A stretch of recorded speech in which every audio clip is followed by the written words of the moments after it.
Yeah.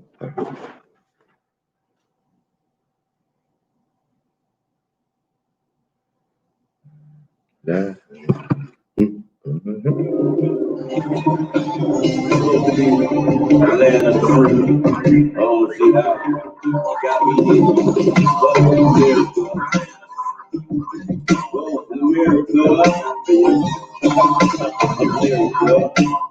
America, we lay on y'all. This is for the struggle.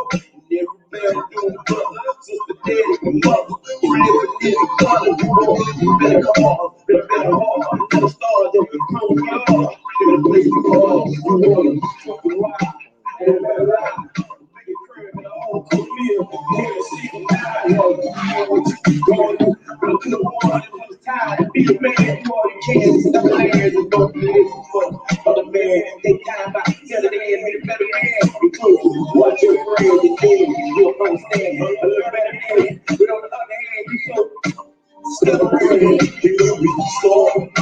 And ever since you was made president, we ain't even seen you since. You need to visit our schools, rebuild our church and home, and stop killing my own kind and leave my purpose alone. And stop tapping my phone, searching my phone, and keep your personal business on. Better my phone, go for we get strong.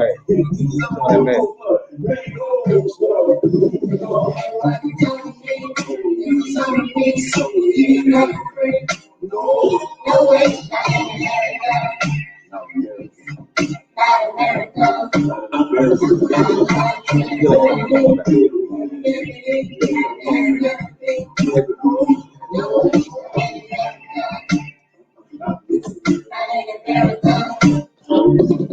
Only got $2 if you left them. You would got a nice home in the Lexus truck. You would world champions and your MVP. You would 40 degrees in the PhD. Still, use your right to target for ID. If your skin is brown just like me, then you would got a promotion in a fat bread. Still, from the islands and your people's wasn't slaves. You would no matter how much you get paid. Still, shot by the cops at a traffic stop.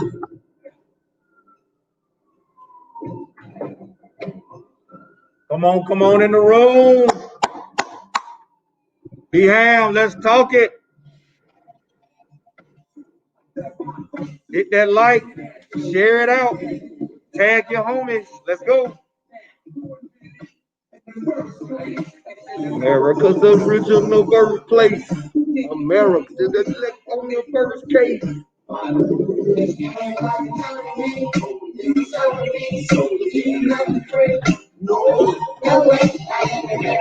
Come on, John.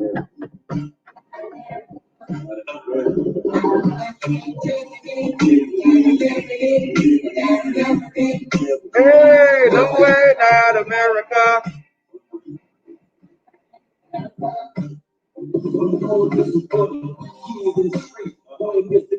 Yes, sir. Tag your folks. Let's go. What up, John Wood? Yo. What's up, folks? What's up, my peeps? Welcome to another segment of Birmingham Let's Talk. I'm your boy, Jonathan Haddon. And I am Levert Andrews. And we got some hot topics tonight. Really, one topic that runs consistently as a theme through these United States of America. Yes, sir. But before we get going today, man, we got to take care of some business from last week. Last week. Hey, so our winner last week, Mr. Demel Davis. All right, he won a $25 gift certificate to DiBiase Clothing. DiBiase Clothing. Our sponsor last week. Check us out. These are DiBiase Clothing, official with brand. It's tag, name tag, official. Y'all check out DiBiase Clothing. DiBiase Clothing. All right. So John, this week on this episode, we're gonna bypass the $25 gift certificate. All right. And we're gonna do two on Friday show and a special Juneteenth episode that we're doing on Friday. I love it. So in the Friday special Juneteenth episode, we'll be giving away two winners. Two winners for a special edition of the Juneteenth. That's right. So go ahead and share to enter into that opportunity to be included on Friday. Go ahead and share it out. Talk back to me if you hear me. If y'all can hear me real good, talk back to me. Give me some likes, give me some hearts, and then we're about to start. That's right, DeMel Davis from last week. So that's two going down on Friday, 2 shares out. This week, our sponsor is Nikki's Creation. Hey, if you like peach tea, she's got nectar, she's got your favorite dips. That dip is slamming, and that peach tea, my God, it is tasty. Okay, so listen, I'm gonna go ahead and do my little plug for it. Okay, so I went by John's and he brought me out a cup of tea. And I don't drink tea. I don't like tea. I'm not a fan of tea at all. And so I gave the tea to my wife and she drank it. And so then she was like, "You're not gonna even taste it like?" And so I took the cup and I tasted a little bit of it, and the tea was delicious. I do not drink tea. I don't like tea. I don't like flavored teas or any of that. But the peach tea is delicious. It was slam, had real peaches in it and everything. It was delicious. I do not drink tea, but I do. I will put my support, my plug behind that tea, man. Hey, that tea is slamming, and Nakia McNeil is the owner. Again, it's Nikki's Teas. We've uploaded it on our page, so go down and slam and holler at her, and she'll get back out. She makes deliveries right to you to your area for $1, $2 charge, but she will waive it if you tell her your boy John Hatton, that's right, sent you in. We're going to jump on in tonight, man. We got a whirlwind of events that has happened since we talked to you on Friday. That's right, Friday. Today is Monday, and boy, what a weekend.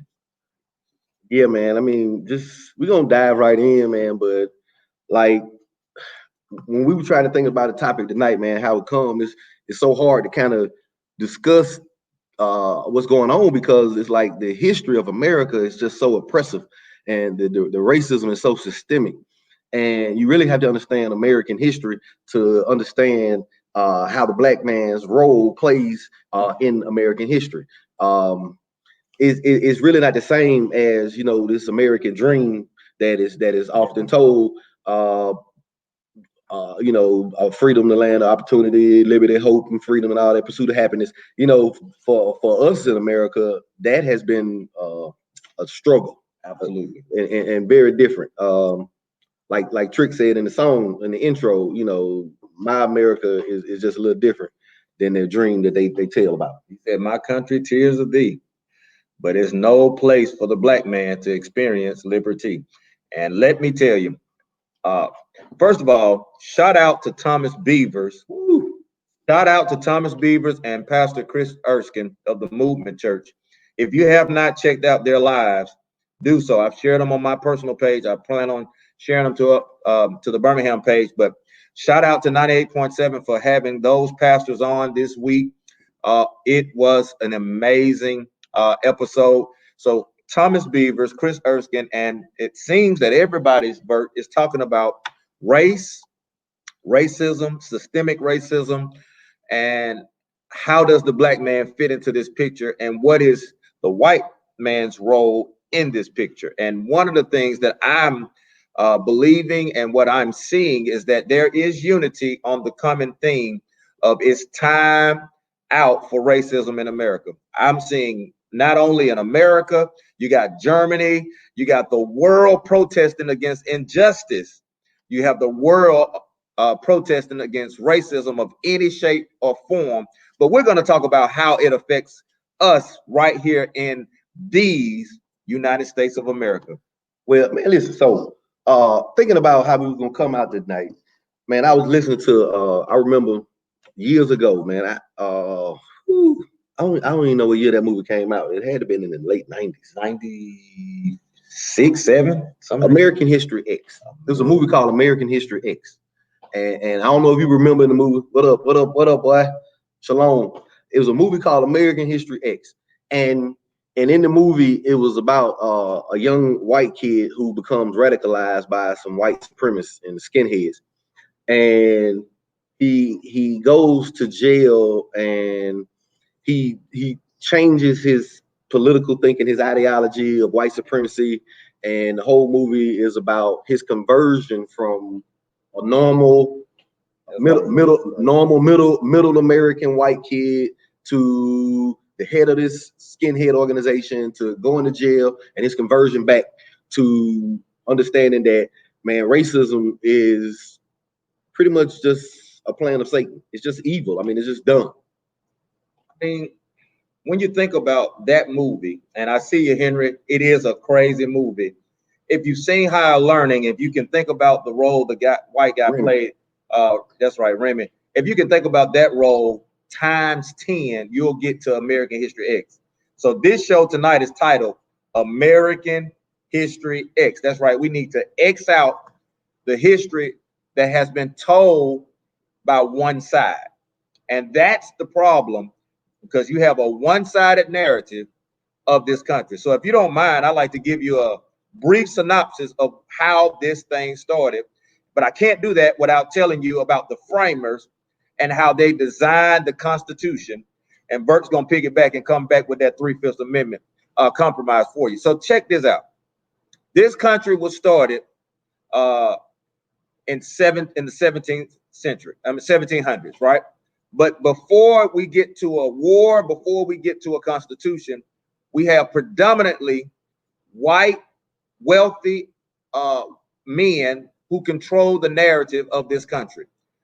When we get to the table, after the Articles of Confederation, there is a rebellion because of the taxes. That tells you something, that taxes has always played a part into this American system. However, 55, that's right, 55, white men, no women, no African Americans, no Native Americans, and you had to have property to sit at the table. 55 white men drafted the Constitution. As you know, that is an offshoot of Thomas Jefferson penning the Declaration of Independence, when he put pen to pad and said that all men are created equal and are endowed with certain liberties, such as life, happiness, and the life, liberty, and the pursuit of happiness. So, I wonder if Elohim children have life, liberty, and pursuit of happiness. Interesting question. I wonder, because although he put those words to pad, we do know that he loved him some slave girl. That was the true American Scandal. You know, they got that show Scandal, where she dates the president. Yeah, she's the president's mistress. But that's real life Thomas Jefferson. Thomas Jefferson, him way before TV. Oh, yeah. Thomas Jefferson had a scandal in the White House. Bah! Own property, but you write about freedom, which tells you, listen, that tells you a lot about the ideology of those 55 men. Most of them were deists, which kind of alludes to the fact that let's stop right there. That is our viewers, all of them. We're not theologians, and we hadn't been to school like you, brother. Hadn't. My bad, man. So break it down. What is a deist? Basically, you believe in God, but not organized religion. So you believe in a higher power. Understand this. A lot of the founders of this country, the ones who said, in God we trust, we believe in God, and all of those things that they wrote in those documents. But George Washington, Thomas Jefferson, Benjamin Franklin, these guys were deists. They did not believe in Christianity in the way that we understand Christianity, not at all. And if you don't believe me, go look up the Jeffersonian Bible. Thomas Jefferson wrote his own Bible. It didn't come out. He didn't let it come out until once he died. So once he died, they went through all his manuscripts, and he had a complete rewritten Bible called the Jeffersonian Bible, where he took out all of the miracles of Christ. Third president, Thomas Jefferson. Don't believe that in God we trust stuff. And no. We ain't talking about, they weren't talking about the same God that you and I praying to. That we worship. And check this out. Not only that, the one that bought Louisiana from Napoleon, that guy, the third president, along with what we would call the smartest man on the planet at the time, Ben Franklin, they wrote extensively about their non-religious affiliations when it comes to the church. In colonial times, church was not an option. Everybody went to church, and everybody went to church and participated. That was part of the community. Those guys, the elitists, would rather play the tax than go to the church. So that tells you a lot about what they thought about as far as God or the Most High. But these people wrote the Constitution, and they wrote it in such a way that a lot of historians consider that the Constitution is a bundle of compromises. Somebody type that. The Constitution is a bundle of compromises. Now, one of the most important compromises, Bert. What are those compromises about, though? See, because like, okay, it's several compromises that's in American history that we go over. We had the Great Compromise, right, which was about the bicameral legislature. Correct. It turned the Congress in from one house to a bicameral legislature. Right. We had two houses. All right. Mr. Missouri Compromise of 1820. Yeah. Compromise. It made Missouri a slave state and Maine a free state. Said you can't have a slave state without having a free state. Yeah. Okay. Kansas-Nebraska Act, which is not a compromise, but it was. Okay. Definitely. All right. And my buddy, Mr. 3/5 Compromise. 3/5. 3/5 Compromise. Well, the Southerners did not want. Okay, but during the time of the Civil War, you had slavery in the South, and in the North they had manufacturing slavery. All right, just a little different name for their slavery. All right, but we had chattel slavery in the South, agricultural. Okay, and we know that the slaves were in servitude of their masters, and y'all heard all that stuff. We seen all the Roots and all that.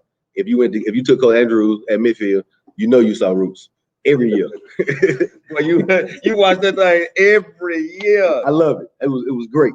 Okay, so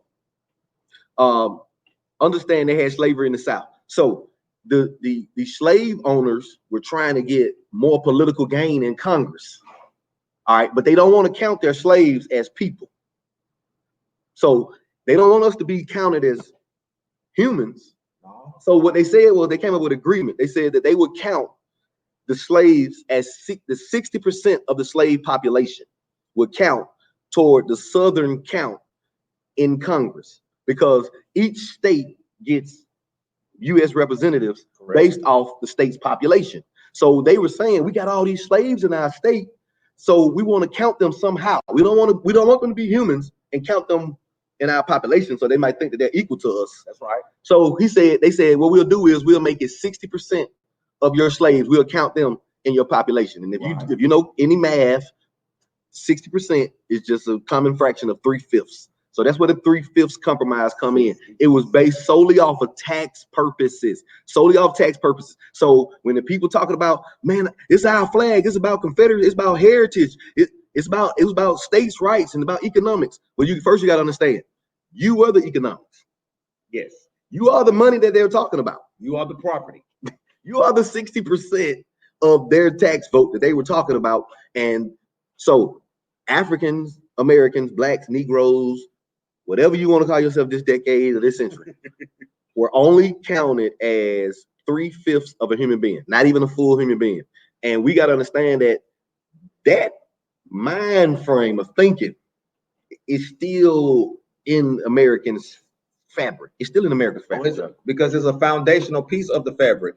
But let me back up so that you can understand the thought process of these people. Upon initial arrival to America, blacks, Africans, and indentures and Native Americans all worked in what we call the backwoods or the frontier. Only the merchants, or capitalism, the wealthy, stayed on the Tidewater region, which is where the money was. That was the marketplace. So everybody else was in the backwoods, using their tools and their skills to produce the cash crops. All right. Now, indentures, white, and there were indentured blacks.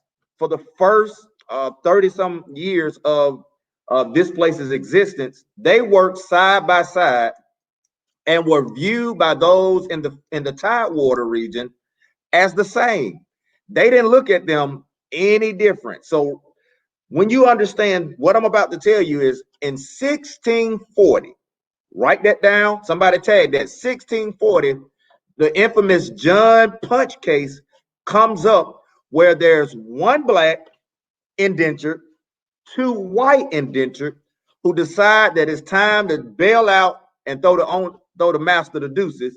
They take off, they're captured, and they're in a constitutional court or a what we call a colonial court. And these guys were decided upon race. This is where race in this place begins to take shape, because before that, slavery was a natural phenomenon.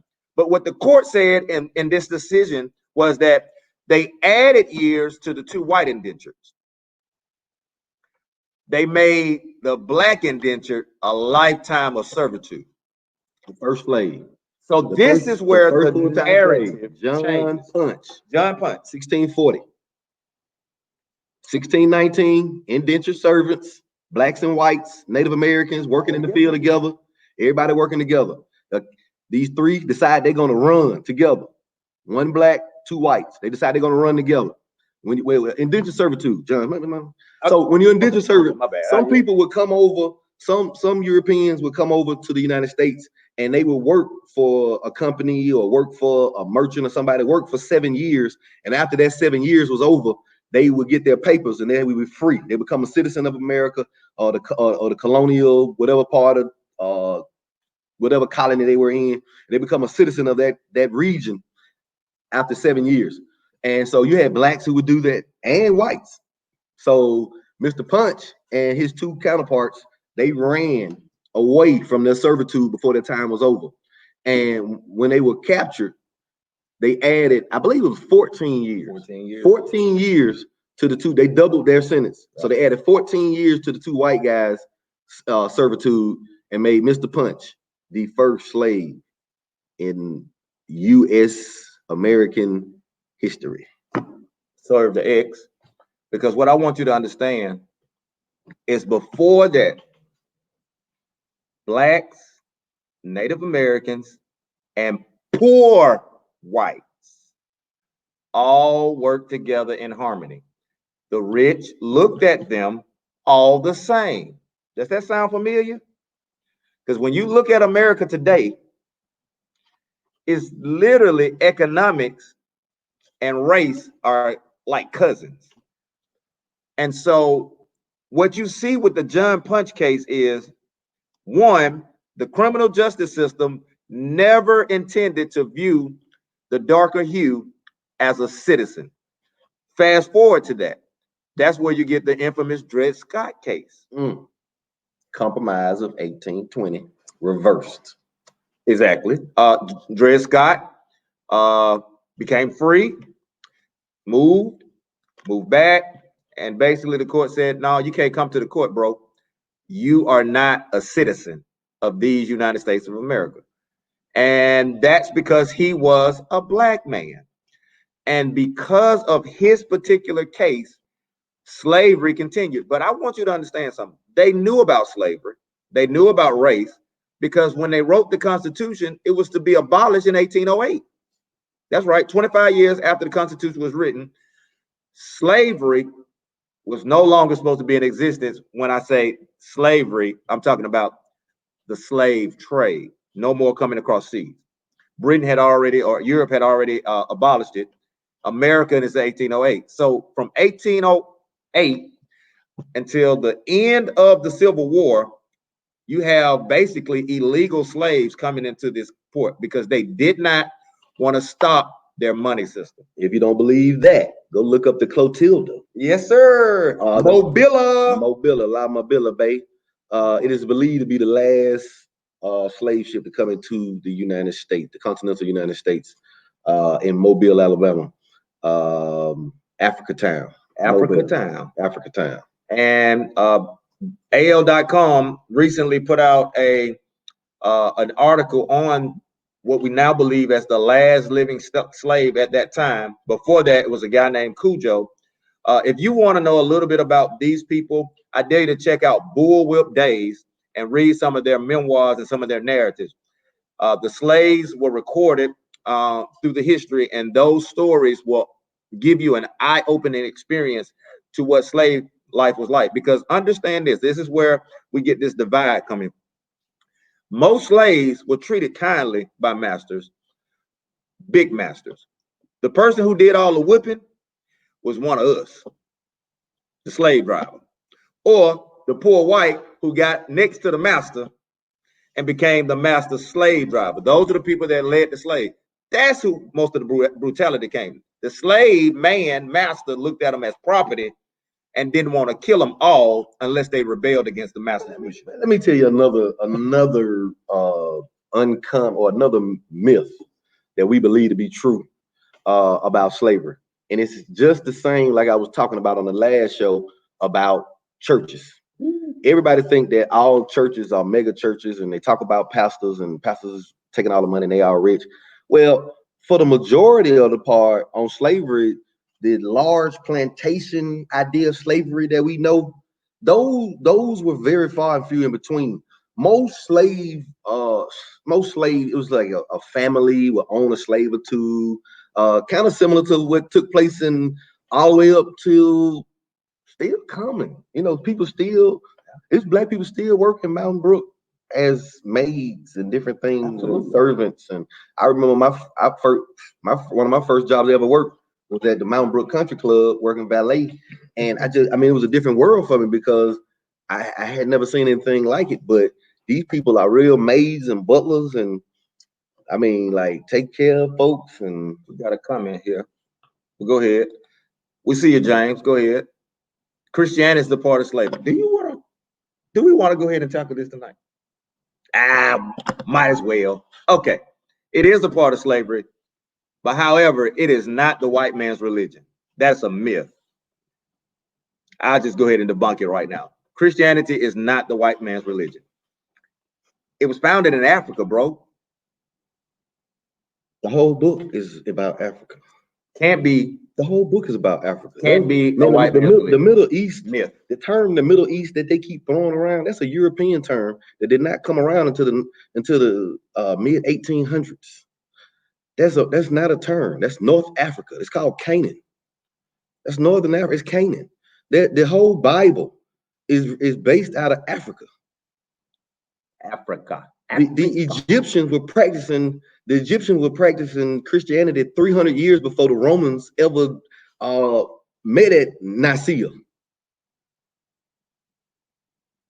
So if that be the case, let's talk about how Christianity, what I would call proof texting, it was used as a controlling tool because they will always highlight a few verses like Colossians, where it says, slaves, obey your master. Ephesians chapter 6, slaves, obey your master. Even in Peter, it talked about slaves humbling themselves to the master. But if you look at those texts really closely, God put just as much responsibility on the masters as he did the slaves. But you didn't hear that from me. Matter of fact, somebody want to talk about that, just like the husband who always run around talking about something, be submissive. He forgot the other part about him being under Christ. See, people always forget all the other parts of the verse, and that's one of the tricks of Satan. But understand, it is also written, man shall not live by bread alone. Christ even said it in Matthew 5, right? We're coming back to it. He says, you have heard it said, but I say. Read it for yourself. Read it for yourself, because the things that Christ said that you have heard it said did not exist. An example is Numbers, where they said, love your neighbor, hate yourself. Love your neighbor and hate your enemies. Christ never said that. God never said that. That's what they added to it. So everybody wants to add to the Bible, and the Bible can be used as a weapon. But let me tell you that, and it was weaponized. I was just going to say it was weaponized during slavery. But you got to understand, a part of the reason the slave, if you go back and listen to the slave songs and the Negro spirituals, the reason they know about Moses and Jacob and these people because these are African figures. They knew about them through stories that they had heard in Africa growing up. This is nothing new to them. Nothing. They knew about Moshe. So when they bring out this book and start talking about Moshe and the Egyptians and being free, they're talking about us. Us. Oh, Dr. Tava, I see you, Dr. Tava. What you say, Dr. Tava? They don't know about Simon of Cyrene. Ask them to look it up on the map. He was from the African descent. He was a key figure, and you are absolutely correct, sir. But we don't want to get back to that. I want to come back to it because when the slaves began to use the Bible, one of the most successful slave revolts was led by a backwood preacher by the name of Nat Turner. Nat Turner, Funded by Morris Brown, led a revolt, and he used Old Testament prophecies and prophets as a form of liberation to allow the people on the plantation to have hope and to rally the troops. So Nat Turner led a revolt, and that revolt, yes, funded by the AME Church, was highlighted, and the primary resource was the Bible.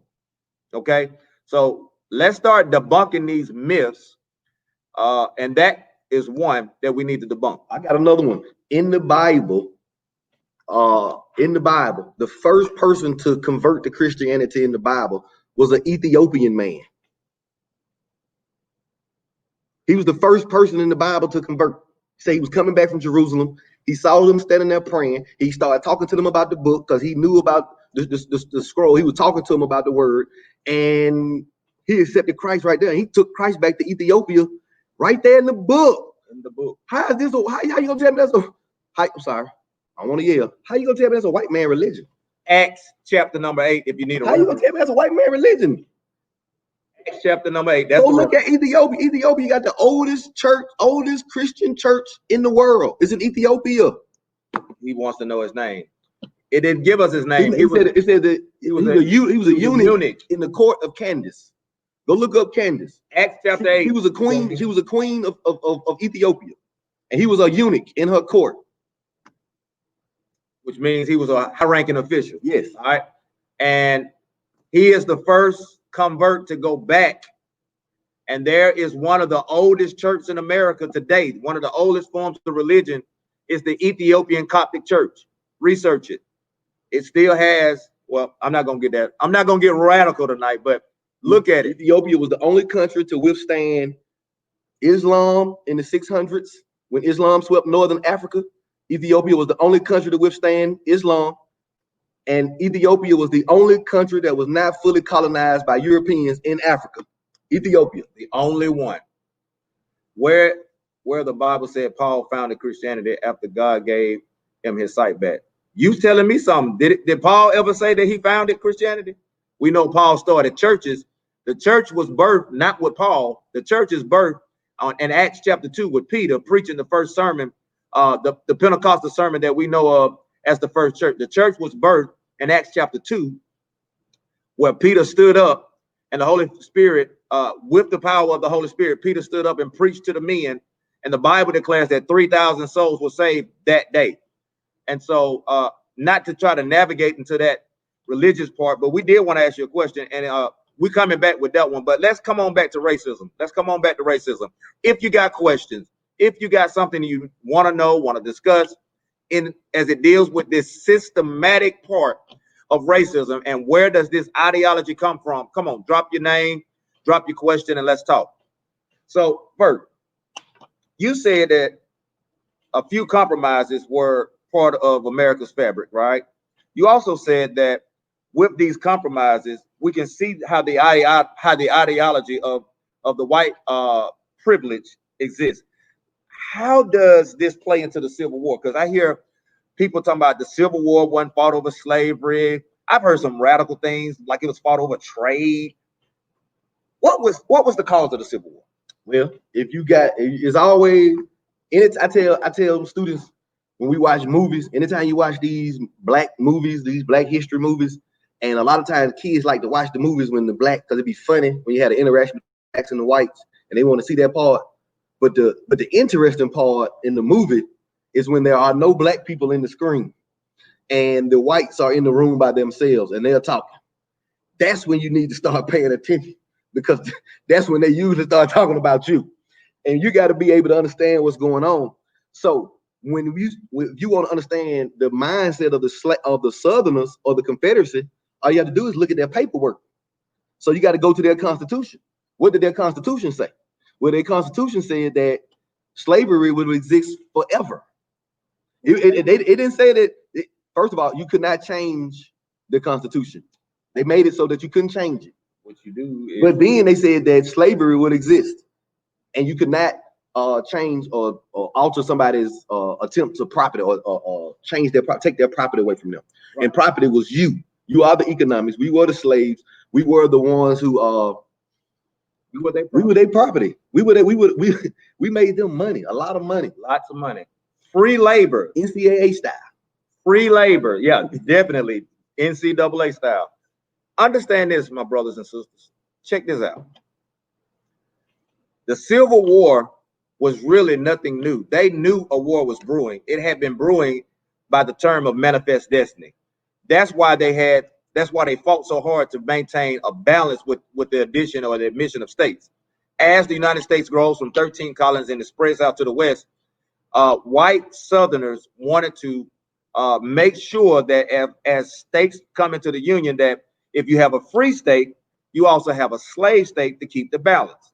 That balance goes back to the primary thing in America that relegates you or declares you a citizen, and that is the power of the vote.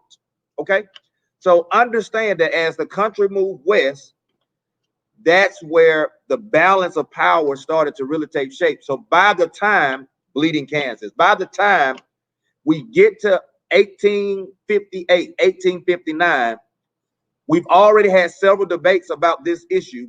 We've already had several revolts about this issue. And now you get to see live and in living color the thought process of these people that will go so far to come up with two primary doctrines, the doctrine of nullification and the doctrine of secession, which is what they acted on in seceding from the Union. Note, Lincoln at first, the war was not fought for slavery's right. The war was to preserve the Union. Check out Lincoln's pen and pad himself. But as time progressed, that became the issue, especially when the South started winning key victories. Oh, the South was winning. They was kicking butt, taking names. All right. So here comes Lincoln's strategic plan. And I remember, man, when me and you used to teach at Midfield together, we used to both give a diagnostic, the same one in our class. We both give a diagnostic in our class. And so we would and one of the questions on the diagnostic was,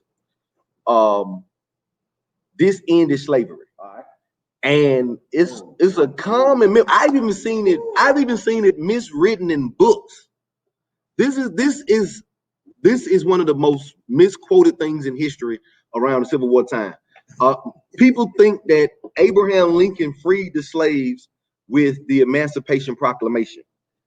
But if you look at the word Emancipation Proclamation, it tells you what it says. It says proclaiming to be free. It's not a law, an act, or anything that was taken into law. You have to have some kind of constitutional amendment to change the law.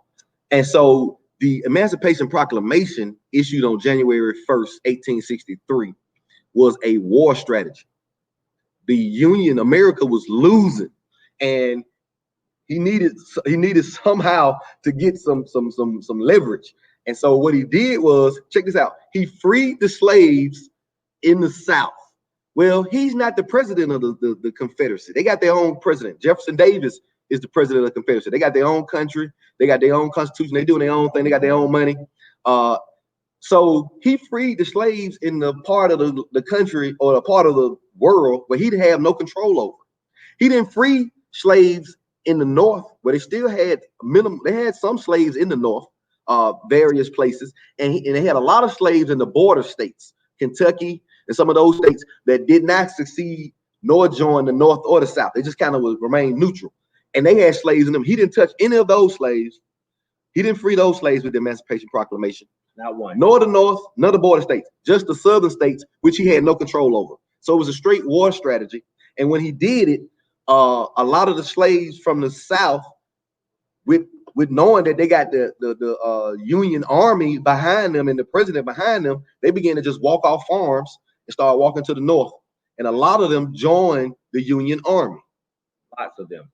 Great movie, Glory. Yes, sir. Denzel nominated for Oscar supporting role. Man, that was a great movie. Now let me piggyback and give you some more of that Civil War piece. Now understand this: Lincoln was a very smart man, very strategic. The Emancipation Proclamation was actually written for writing and was presented to Congress in September of 1862. In July, after a few key battles, and after meeting with the border states, because Lincoln was political, he did not want to upset the border states because he needed them to help him fight. Plus, he needed their support in Congress. The radical Republicans of the day is who pushed Lincoln to the brink and actually forced his hand on the issue. Yes, right. The radical Republicans, the same Congress that's responsible for the Black amendments that we call them, the 13th, the 14th, and the 15th Amendment. 13th, free, abolish slavery. 14th, gave minorities, especially Black men, the right to vote. Citizenship. And 15th Amendment gave them the right to vote in 1870. Understand that 5 years after the war, Black males and minority males didn't get the right to vote. So understand. But even in the language, if you read the 13th Amendment, the primary source for yourself, slavery is still acceptable if you go to prison. Ooh, my God! Except for its punishment for involuntary servitude. So if you commit a crime and you land yourself in there, you are still a slave. I think a lot of people know about that. Ava DuVernay did that documentary on Netflix. 13. A lot of folks know about the 13th Amendment and how that plays a role in slavery. A new name from slavery, the American prison system, where they make money off private prison industry by the percentage of slaves. And these judges and these prison systems and these police officers, and they're all in line together, and they get money for sending people to prison.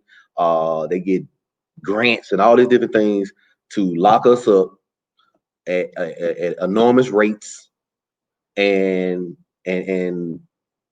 but people still tell me that it's not important to vote. How is it not important to vote when these judges are the ones who locking us up? So you don't get to change the policy without the vote, because the vote puts the person in there that writes the policy. Ding. See, folks get caught up on the presidential election all the time. I understand that, man. Hey, that's reaching. I got you. That's reaching.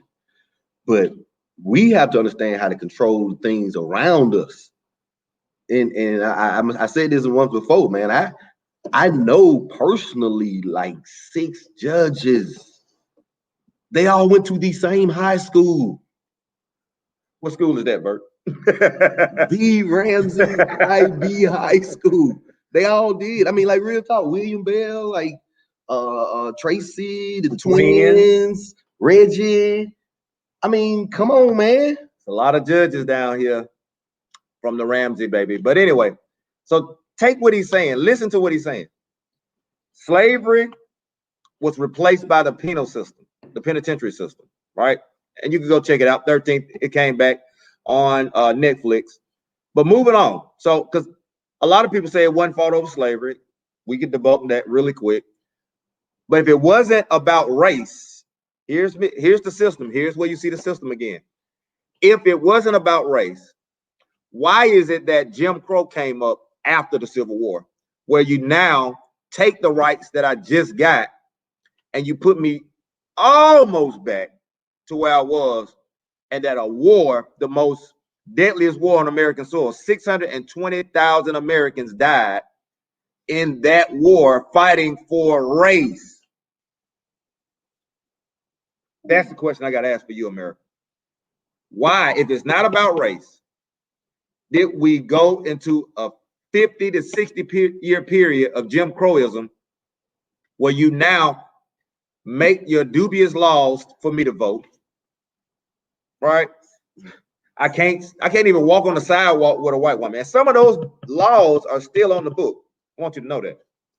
So I saw earlier, I think it was yesterday, 44.5. He said he was saying something about preserving Confederate monuments, and Confederate history, and like my man say here, Southern pride, and it's our heritage. And but in actuality, man, the South, you got to understand this. The South, well, I mean, because we live in the South, so we really don't. Sometimes we don't really understand this. The Southern countries, 11 states in the South, look like the Southeastern Conference in football. They said they no longer want to be a part of the United States because the United States will not let them have their slaves. So they started their own country. It's called the Confederate States of America. We call it the South or the Confederacy. And that flag that you see is one of their flags.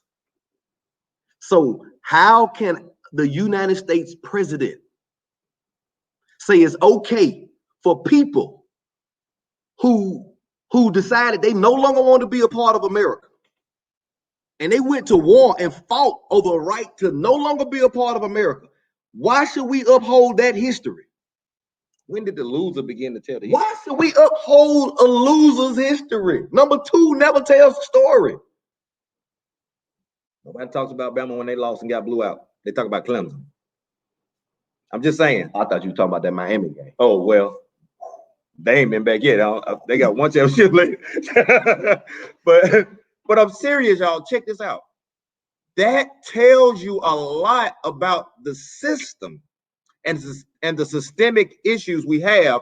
Because if you never included me as a person, but as property, and you wrote laws and policy, you write them in a way that don't really include me. You had to be included. It had to be added. But this is the thing about it. See, this is what you folks really don't want to talk about. Okay. The 18th Amendment and the 21st Amendment. Okay, so the 18th Amendment made drinking alcohol illegal. Prohibition. You could not drink alcohol, sell alcohol, transport alcohol, make it. It was totally illegal for people to drink, sell, or transport alcohol. But what happened was alcohol became more popular once it became illegal.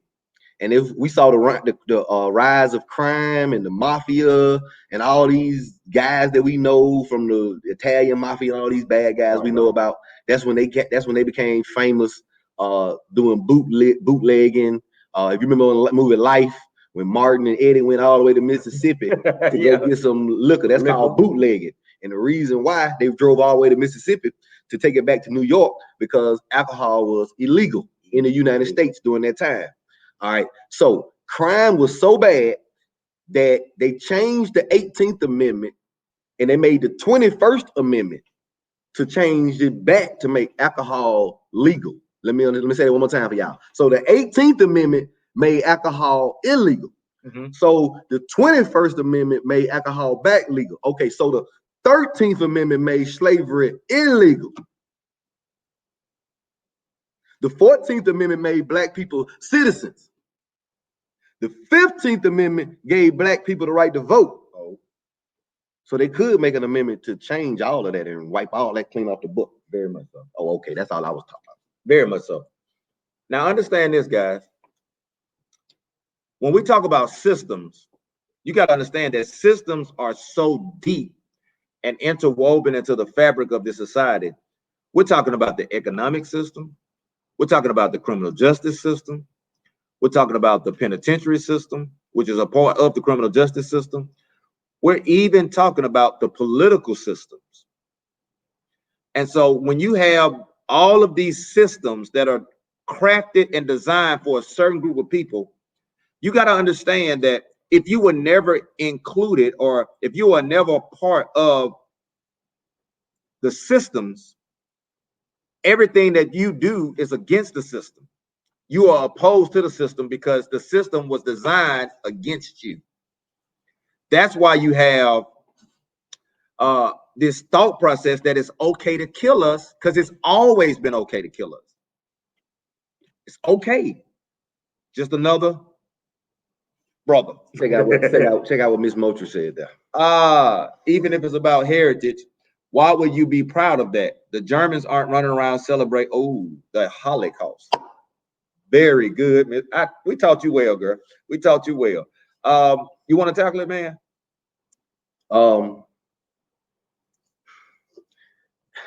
Man, I mean, because I think oftentimes, like, sometimes people celebrate losers, and I think that's like cool because, like, the Nazi symbol has become a sign of white pride. They lost. The Confederacy is a sign of white pride. They lost. Hey, man. Come on now. You're losing. Come on now. Hate is losing. Hate losing for you. It's about time to start loving. You're losing with that hate. Them two sad signs. They need to put some Jordan faces on the Confederate flag and put a Jordan face on the Nazi symbol, man. Y'all is losing, buddy. So now let's get into how this system was crafted now. Like, how is this system, racism? We're talking about the systemic racism and the history of America. That's why this show is titled American X. And while you're here, go ahead and like and share. If you are joining in, go ahead and like and share, tag a friend. Let's talk. This system that the civil rights movement happened to fight was, I mean, we had to have two Brown versus Board educations. Think about it. You got Brown v. Board 1, and because they refused to do it, you got Brown v. Board 2. And the court has to say with deliberate speed, because they were never going to institute or integrate us in the first place. Now, there's another argument, because I believe that parts of me say that integration might have hurt our community more than it helped us. We talking hot, man. We hot. What y'all think? You got a little Carapolio over there. Integration. Listen, we were fighting for equality, not to be included. And we wanted the same treatment. And now that we have it, it's still not the same. All of the resources are over there, because if it's based on property tax, on the meal tax, and it's based on how much my house is worth, that means you got more resources to, quote unquote, dollars to put in your schools than we do. And you wonder why the school is failing. One of the reasons is it's designed to fail. You keeping it all the way real. Are you touching on the prison pipeline? That's what you're talking That's about? That's exactly where I'm going. Are you talking about how they're looking at kindergarten and first and second graders test scores and determining how many prisons to build? That's what I'm talking about, because it exists. Man, even something crazier than that. So talk about the importance of judges and having state representatives and people in place that look like you or people you know. Man, people don't understand, man. Like, law, the courtroom, man, it's a real game. Big game. No, it's a big game. Money game too. Man, there's over 1.3 million lawyers in America, and they out here defending somebody. Them courtrooms stay packed. Crime that we commit, right? Don't y'all see the narrative? Okay, so we got systemic racism. People know about systemic racism. It's like undeniable. Systemic racism, things that we've seen in the past, the things they leave out of our history books that we know to be true and to be fact. So the question is, like, I'm watching this weekend. Let's talk. And okay, so I saw some of my white friends. They were talking about Mr. Floyd, and you know they always want to bring up their background. Always. And so he was a criminal. So because he's a criminal, it's okay for him to be murdered at the hands of the police because he's a criminal. All right. Well, this weekend, it went to a new level for me because I had to log off of Facebook because of some of you people. Yeah, you people.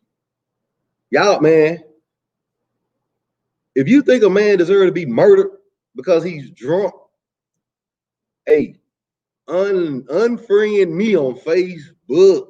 I bet I never see you at the classic with a cup. I bet I never see you at the classic with a cup.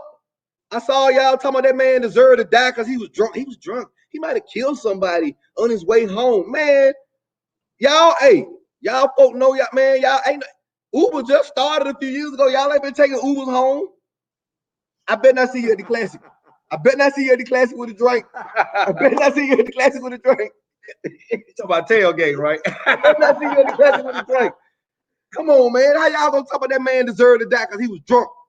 Police should never, man, he was not a threat to any police officer. He was running away from, he was not a threat. He had his car, his information, his license. He lived around the corner. He had no, I mean, it was not, man, they could have went to that man's house and arrested him 5 minutes later, shoot that man in the back, murder. And for y'all to say that was okay and justified is even crazier. We're living in the twilight zone, man. I feel like we're living in the twilight zone. Let's talk, man. What y'all think? Because Bert makes an interesting point, and I see both sides of this argument because I know policy, and I understand the policy. So, looking at the police policy and reading the Atlanta police policy from the manual, there's so much gray area. There's so much wiggle room. Think about this: a taser was used by cops. They got fired. But Dylan Roof can go to Burger King. Okay, so here, yeah, I'll come back. Tasers. Are tasers deadly weapons? Well, that's not what they said. The court ruled it was not. That's what they said. They're not deadly weapons. The Go court ahead. ruled it was not. Let's deal with Dylan Roof.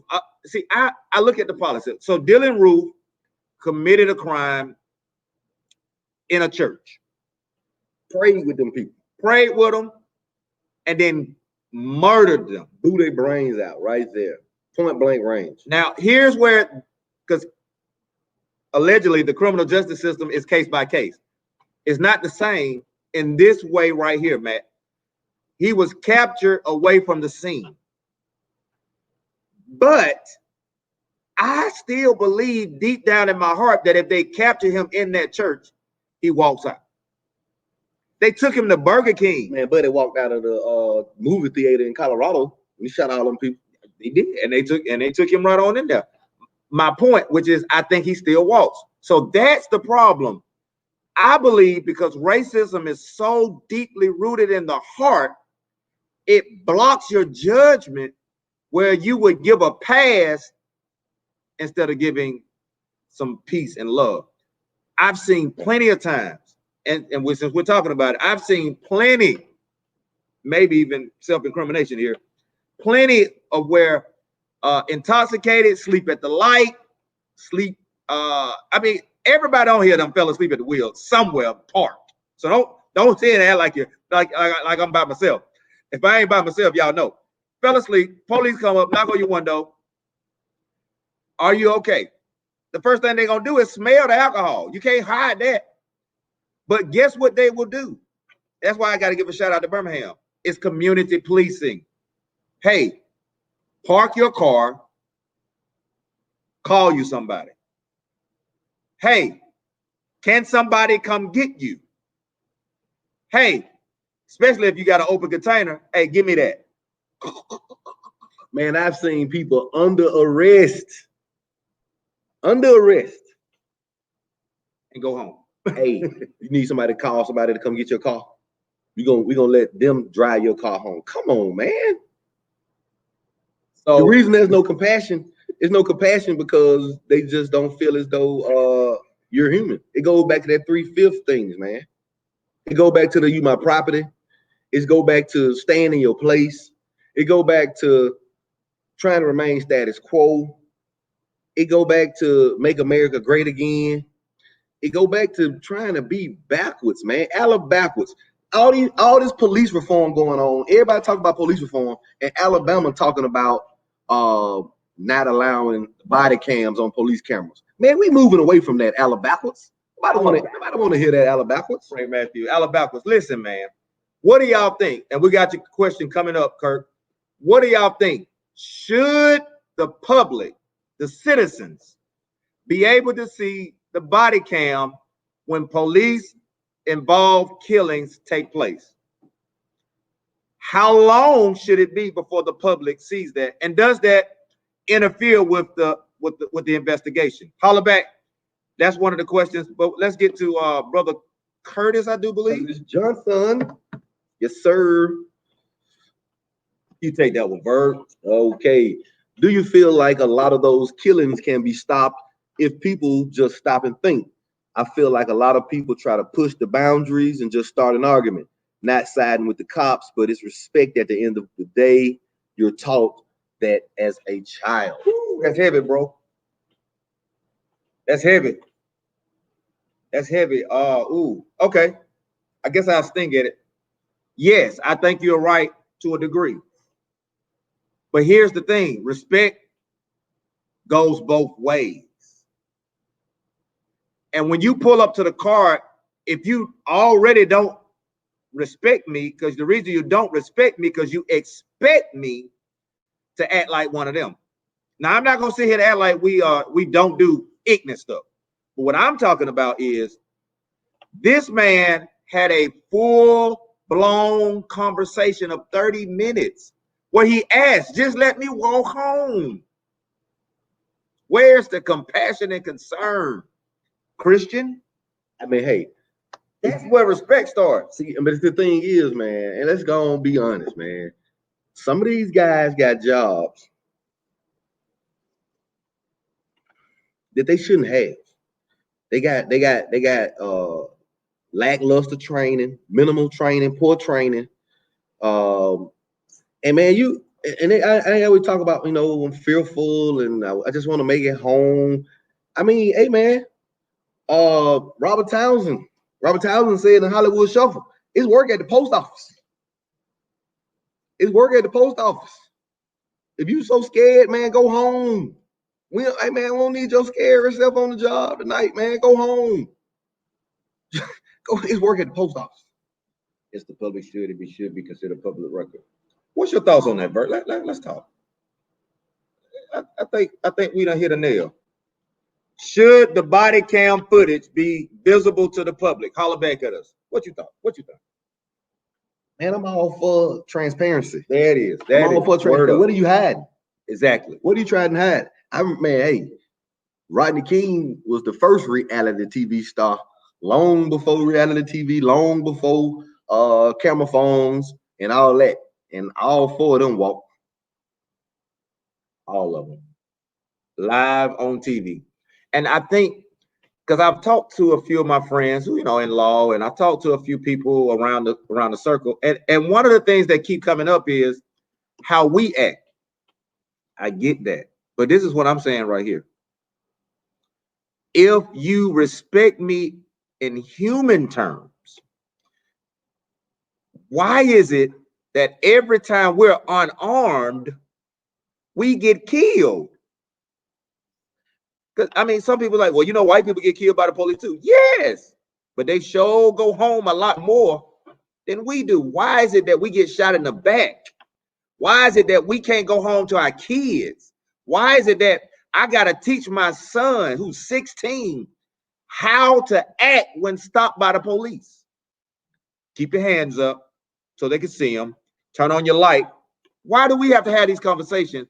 And we are living in 2020. I'm just saying. Enough is enough. Man, y'all ever been pulled over by Hueytown Police Department? Oh my goodness, man. I was living in Pleasant Grove, and man, I had went and picked my son up from skate center down there on Morgan Road. Yes, sir. And I was coming back from one of the midnight skates, and I had an old school car, and I had Inslee plates on my car, but I lived in Pleasant Grove, so I had them Inslee plates on my car coming through Hueytown at about 1 o'clock. Man, they hit me 8 deep. They stopped me and Justin 8 deep, me and a child. They stopped me 8 deep, me and a child, 8 deep, because I had Inslee plates on my car coming through Hueytown. And then when they pulled me over and checked my license says Pleasant Grove. So they played with my car, played with me for a minute, and then let me go and go. Stopped me for no reason. I wasn't speeding, I wasn't doing nothing. I'm just rolling through Hueytown with some Inslee plates. Somebody say Homewood, Hueytown, Hoover, Vestavia. Yes, and that's the problem, because most of these police precincts and police departments are predominantly white, male and female. And I have a relative who worked for Hoover. God bless her soul. She hurried up and got out of here because she couldn't take it. It's awful, the things that they say about us. It's awful the way they treat us. And don't sleep. I want y'all to understand something. Crime takes place in Hoover. You just don't see it.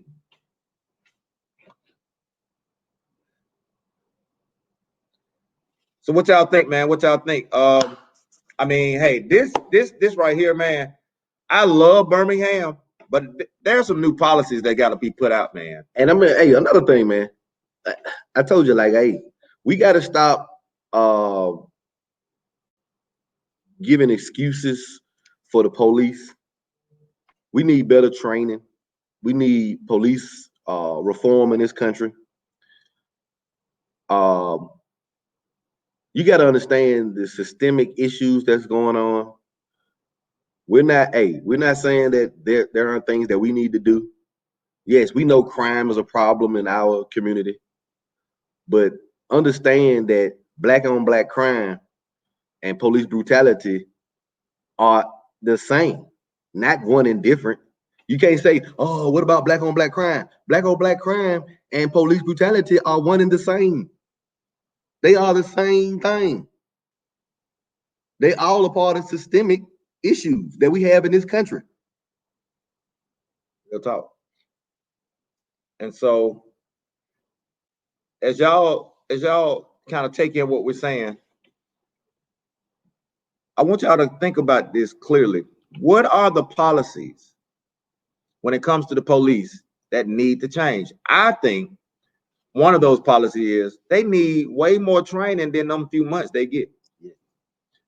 I mean, Yes. every trade out there has at least 2 years, right? 4 years for a degree. 4 years for a degree. I mean, would you let a doctor cut on you without no training? I mean, listen, man, these guys come out of high school and go right into the force. 2 of the guys who murdered George Floyd were rookie cops. 2 of them. And we see the same story. I mean, they need more training. Not only do they need more training, but part of that training need to be something about customer service.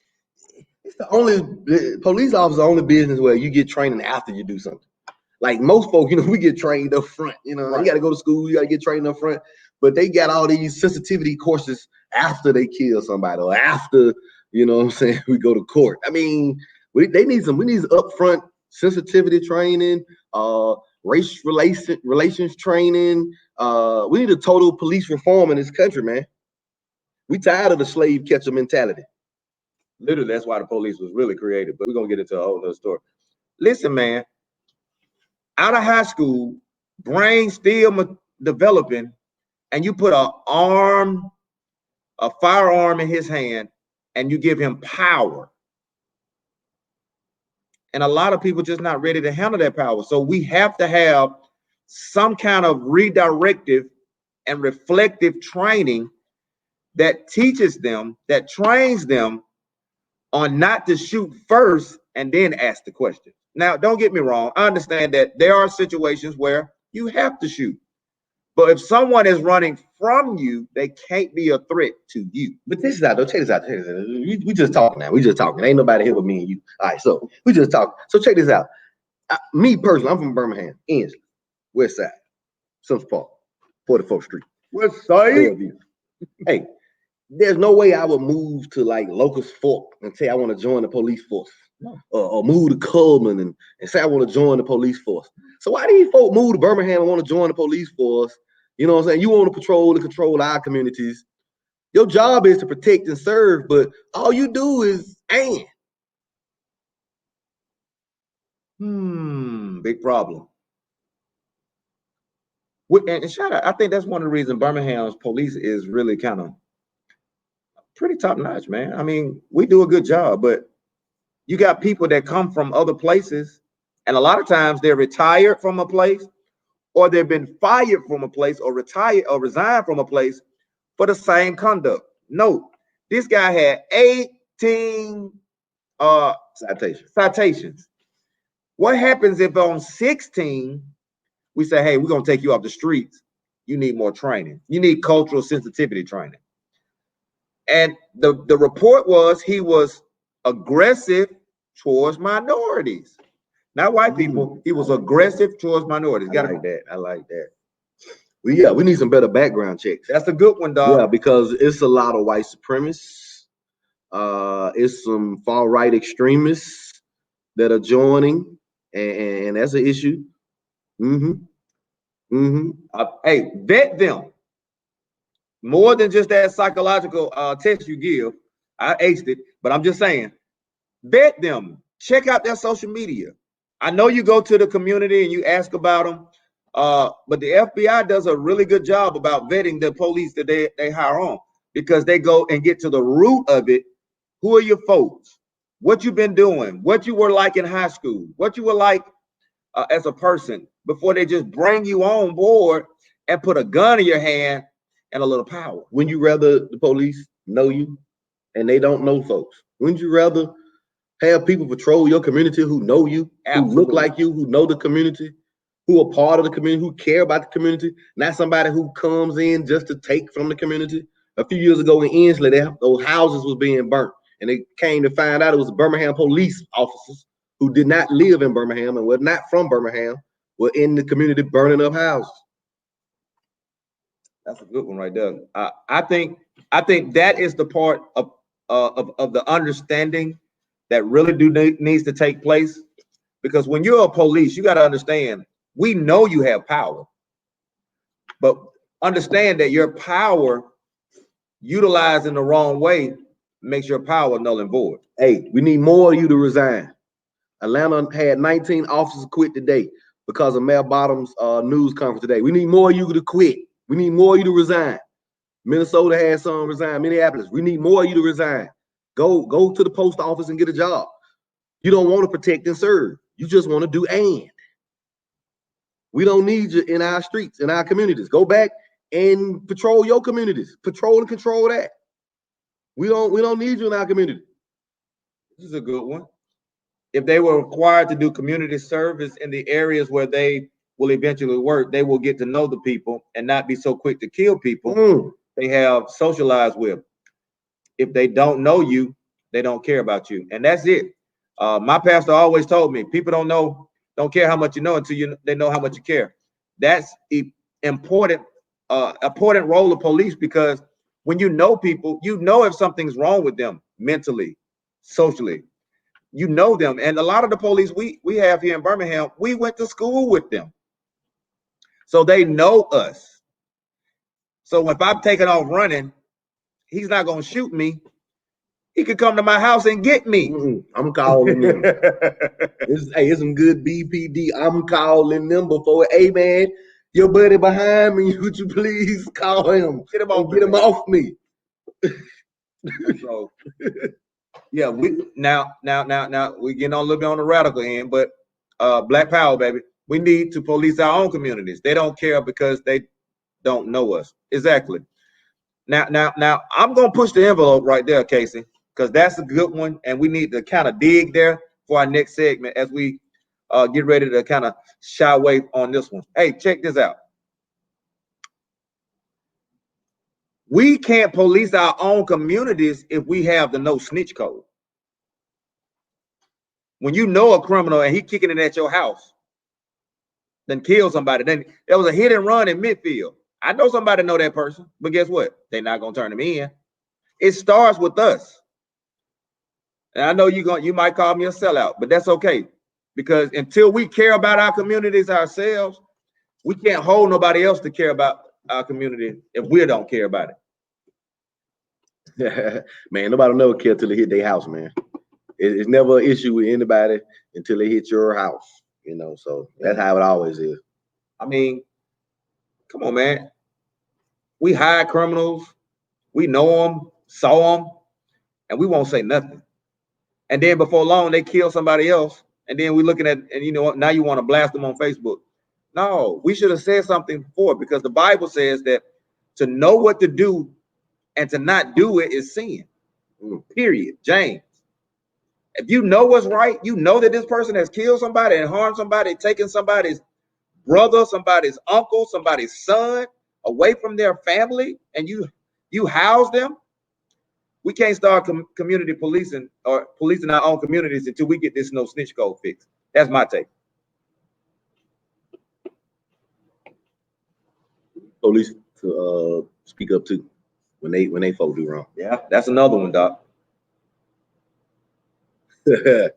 So, systemic racism is an issue in America that has to be changed. Policing reform has to be changed. America has a issue with Black America that it is going to have to fix. This is not going anywhere.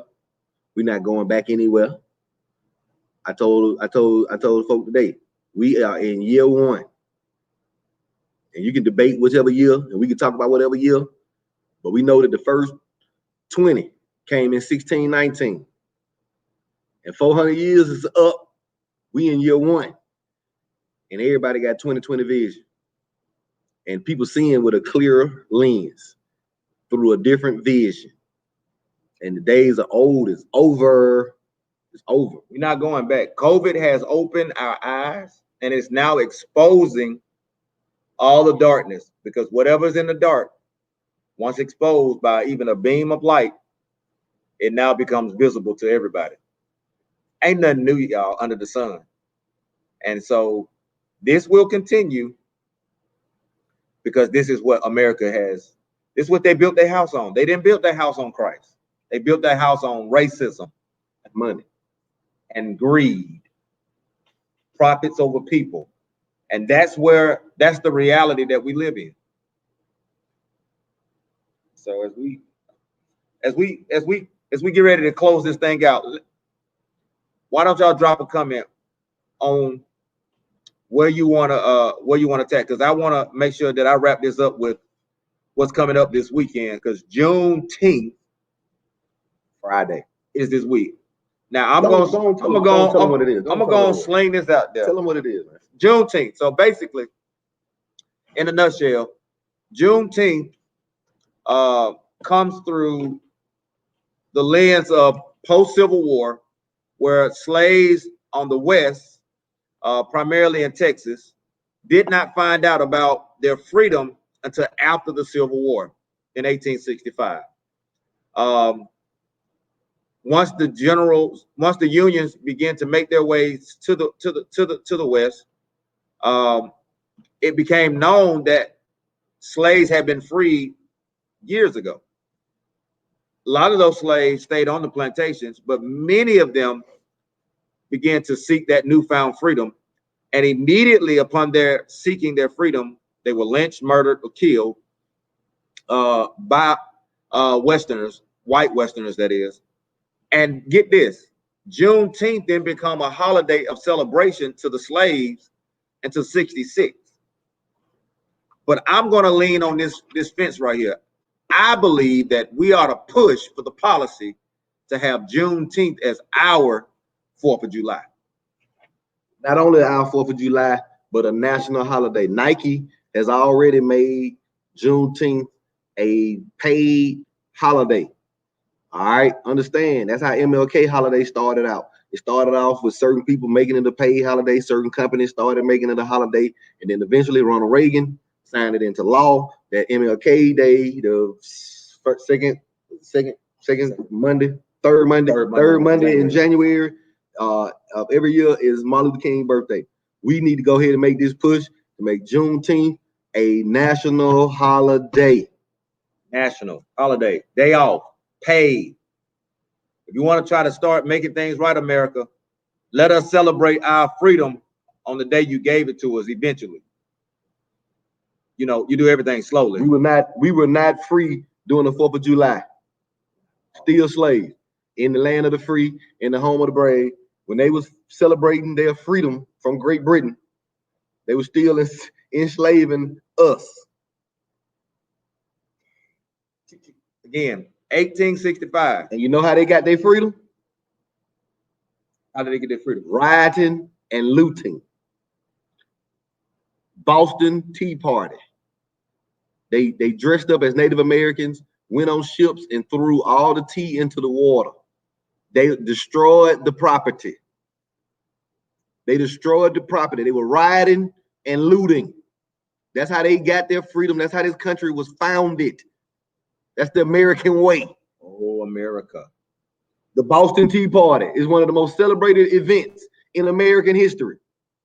It was a looting and rioting party. That's what it was. You know, the sons of liberty and the daughters of liberty. Doesn't that sound familiar? The daughters of Confederates. Oh boy. And if you don't know your history, man, guess what? You're doomed to repeat it. So I see y'all dropping. I see the basketball situation is coming up, and guess what? We got you. And we're still addressing all the topics as they come in. If there's something in particular you would like to have discussed on Birmingham Let's Talk, whether it be politics, religion, history, whatever your angle, whatever your slant, whatever your comment, hey, you can hit that in the comment section as we go back and review all the comments, or you can hit us on the email, BirminghamLet'sTalk@gmail.com. Drop it in because some people like to remain anonymous. I understand. So yeah, Nat Turner, yes, we talked about him earlier. So as we get ready to wrap this up, I want to stress two very important things that need to take place this week, okay? We have Juneteenth coming up. I need you to holler when you share this and type in Juneteenth. That's one. Number two, I need you, if you don't know what it is, to go research it. All right? Go research it and learn for yourself so that you can help us push this narrative and get us to earn this holiday, paid holiday, by businesses and by the federal government. This week, two things need to happen. Number one, I need you to complete the 3 to 5 minute census. If you haven't got your card in the mail, there is an easy to do online. We will drop that before the end of the night so that you can go on and complete your census. Why is that important, Mr. Haddon? I'm glad you asked that question. Because Congress, every 10 years, undergoes what is called the census, and the census determines the appropriations, and it also determines the population. The population determines the boundary lines and the money lines, okay? We need you counted so that we can get the boundaries and the numbers of reps equally, and so that we can have money to our districts, shout out to Terry Sewell, at a proportionate rate. Number two, June 29th, last day to vote. What? Last day to register. We need you to register to vote if you have not done so. Three ways you can register to vote. You can register online. You got that online? Online is on our page. It's on our page. Might go down a little bit. We'll re-put it on there again, but it's a little bit down. You can register online by June 29th. You can register in person with somebody who's signing folks up to register. We working on getting their registration. I don't want to put it out there yet, but we may be coming to you somewhere this weekend. We'll let y'all know. We're gonna be doing voter registration, live voter registration. We're gonna let y'all know where we're gonna be at this weekend. That's two ways you can do it. The other way is you can mail it in. Go online, look it up. You can mail it in. It has to be mailed and postmarked 14 days before the July the 11th election. Now understand this, y'all. Hear me clearly. Why is this important? I know you saw what happened in Georgia. Here, we need you to have your card of where your polling site is so that we can strategically make sure that this doesn't happen to us, because we do live in Alabama. All right. So in order for us to know, order for you to know where you're going to vote at, if you have never voted, you will get your voter card in the mail. That's very important because it'll tell you your polling spot, and it'll tell you everything you need to know about that particular day. Listen, we need to take November by force, not by choice. We need to take it by force. And the only way you can do that is you have to be a registered voter come November. All right. 1, you can do it online. 2, you can mail it in. 3, in person. So as we get ready to tune on out, we want to thank everybody, all of our partners. Remember, partnerships is important. Yes. We thank all of our partners for partnering with us. Shout out to all the pastors who are educating us, who are educating your parishioners on racism, injustice. And remember, the biggest social justice advocate that ever walked the planet Earth was Jesus the Christ. That's right. The biggest social justice advocate that ever walked the planet Earth was Jesus the Christ.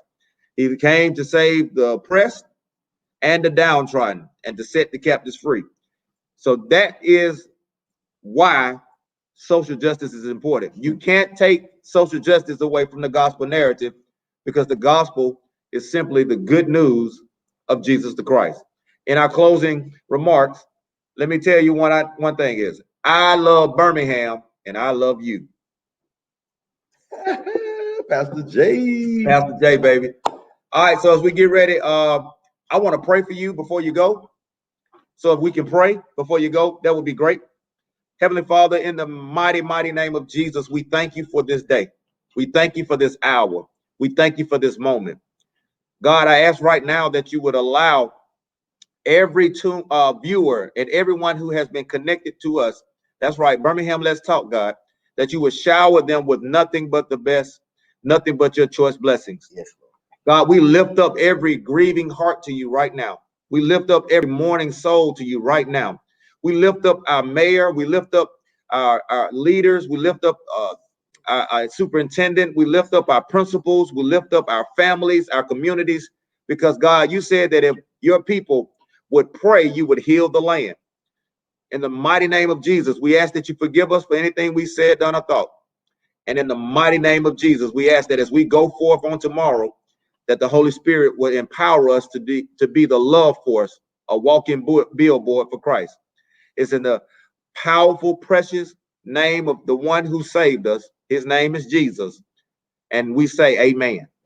Amen and amen. Hey, coming back to you, man. Friday, special show. We're giving away 2 giveaways on Friday, Juneteenth. Friday, Juneteenth. We got a special show. We come in historical, coming at you, man, getting in history, man. We want to make sure y'all aware. Y'all got questions, please leave comments. Do not hesitate. We need feedback. We want to hear from you all. Birmingham, let's talk at gmail.com, or just go to our page, or you can leave comments in the inbox. Hey, we want y'all to stay safe, Birmingham. We love y'all. Y'all take care. Go on with that play, dude.